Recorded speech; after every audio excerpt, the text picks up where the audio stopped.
You are absolutely right. This is something that a lot of feminist theorists have discussed. Feminists have talked about how, the circulation of discourse right now on these neoliberal platforms only reinforce current power relations and reproduce the dominant ideologies that exist today. But now, late-stage capitalism has figured out a way to make dissent to the status quo, right? Against bigotry, against discrimination, and create more capital for the capitalist class. I really recommend reading about the theory communicative capitalism. So what neoliberalism essentially does is take things where should be points of conflict and grievance, right? Like complaining about racism, health inequality, all these different things, education inequality.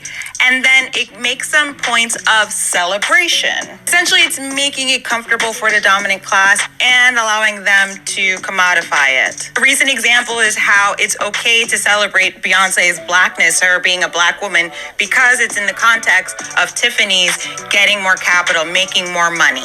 This is very different from when people bring up race, right, to complain about racism, and justifiably.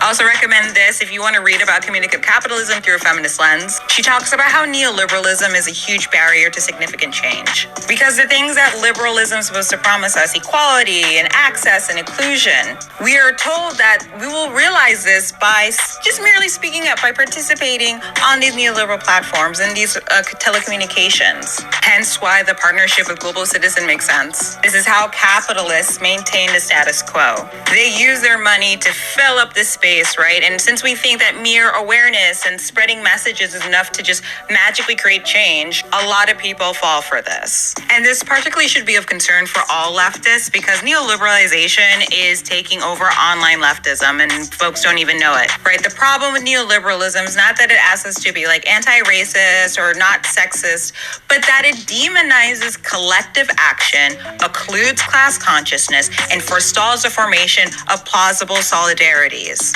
While y'all having your little TikTok and YouTube debates, billionaires are out there taking over the world.